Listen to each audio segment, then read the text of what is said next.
Okay, once again, welcome everybody to Toronto, BMO Field, the site of MLS Cup 2010.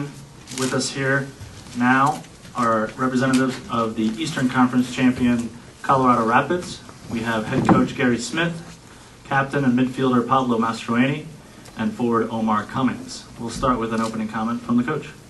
It's been a very nice morning to get out and get our first bit of physical work done in Toronto. The weather has been very kind to us, and I think we're all delighted to be able to get on the stadium field.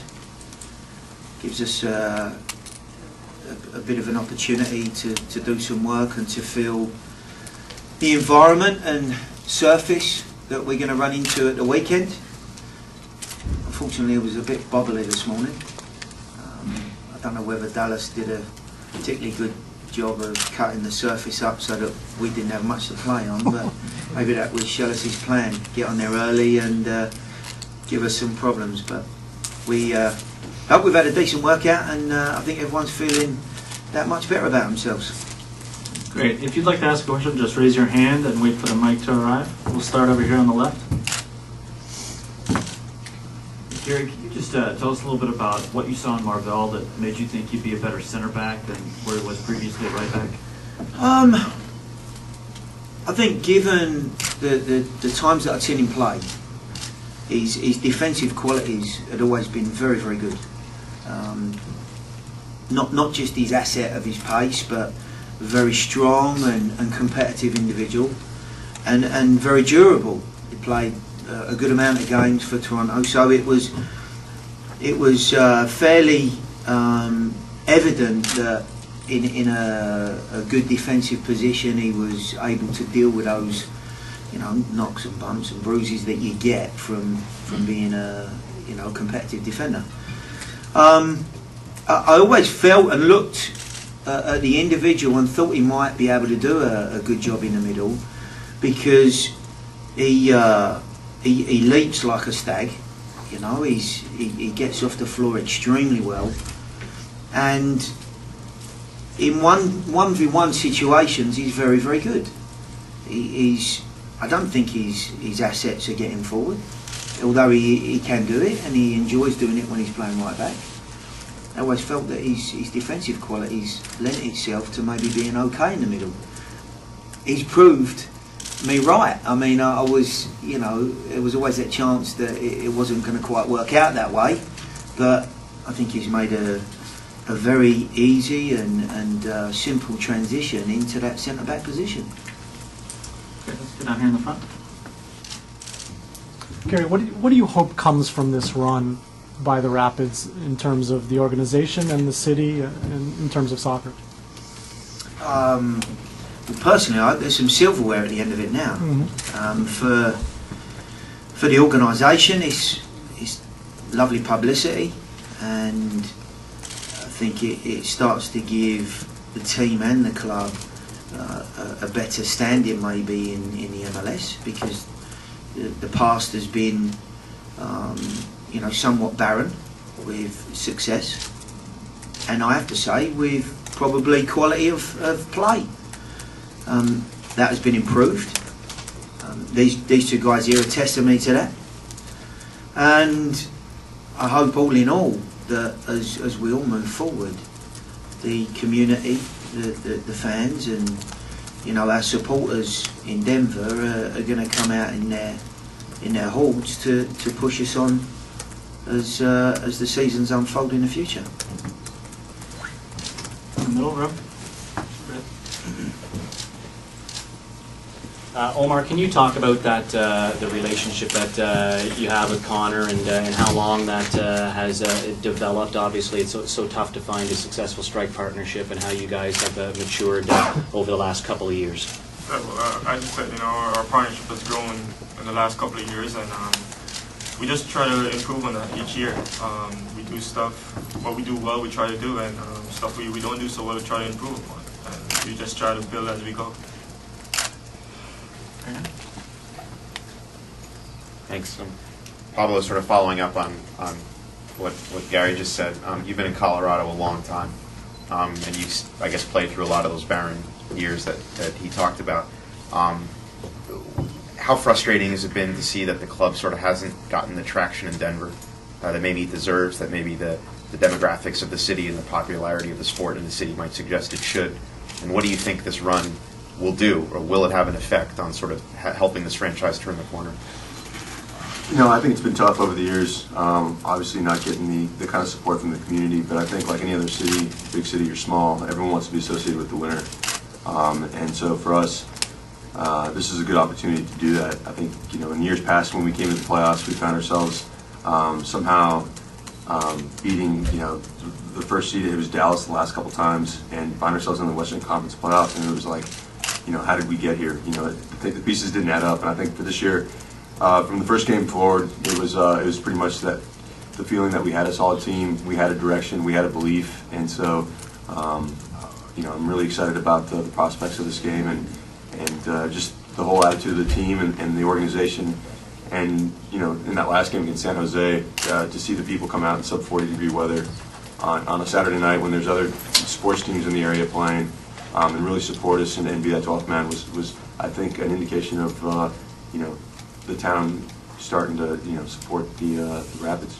Well, while you were having a successful career, while you played in a World Cup and a lot of things were happening for you personally, you then had to continue to come back to a team that wasn't sort of performing at maybe the same level. How frustrating was that? How often did you wonder if things might be different for you if you were elsewhere? To be honest, I mean that goes to your head. You're playing teams like Germany and having decent results against some of the best teams in the world with the national team, and then coming back, and it was just like, there's 1,500, 2,000 people in Invesco Field, which if you guys have been there, it's kind of embarrassing, So I think those are just the mental battles that all players have to deal with, especially as the league's continuing to grow.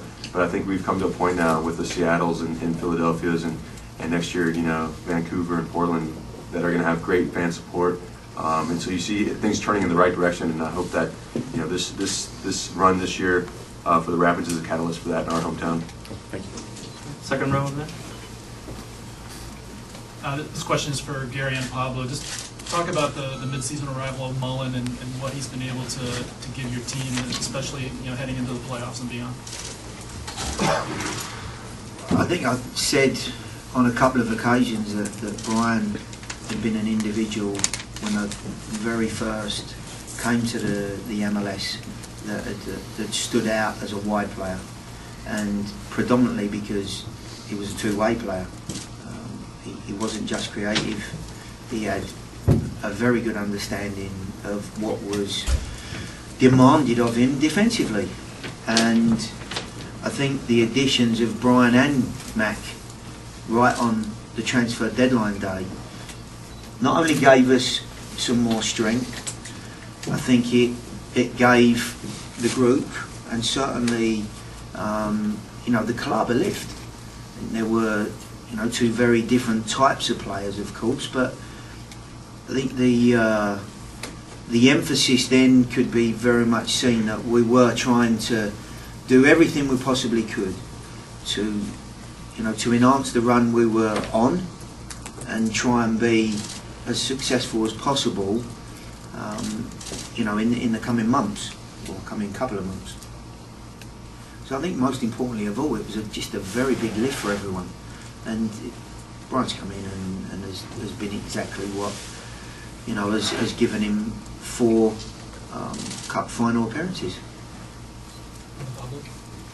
Yeah, I think from the player's perspective, it was just nice to bring that experience and that level of belief or that level of confidence in the playoffs. And he's been there before, and I think those are some of the intangibles that helps you gain momentum when you first get into the playoffs. The intangibles become the most important thing, because at that point teams are both in form.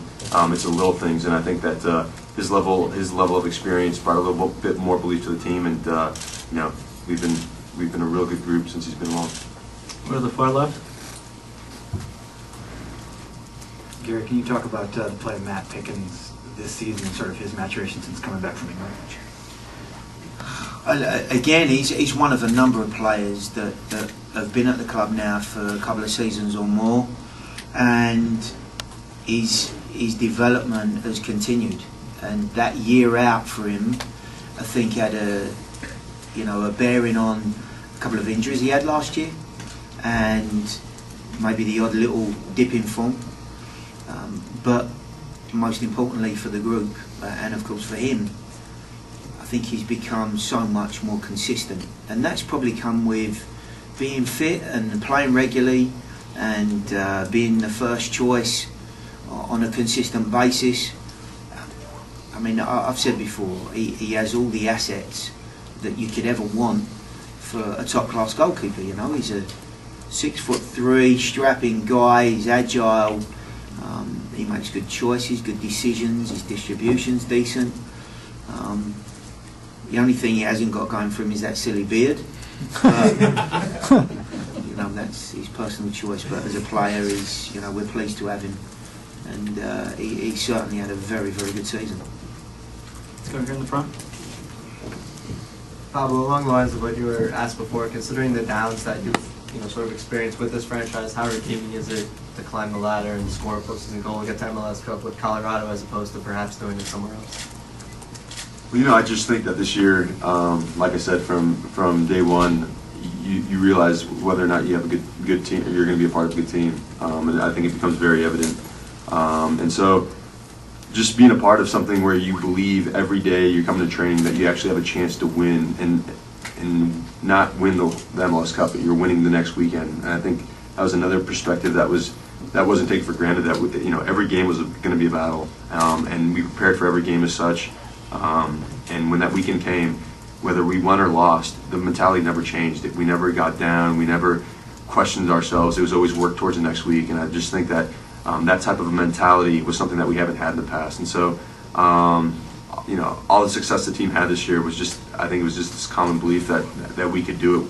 And whether Omar was scoring, whether Connor was scoring, Jeff, Wells, whoever was coming in, we didn't know where we were always going to get our goals from, how we were going to do it some games, but someone always stepped up because they believed in what we were doing. And so I'm just so excited for the group of guys that have been battling all year, and just excited about like I said, the prospects of this opportunity. Go to the second row here.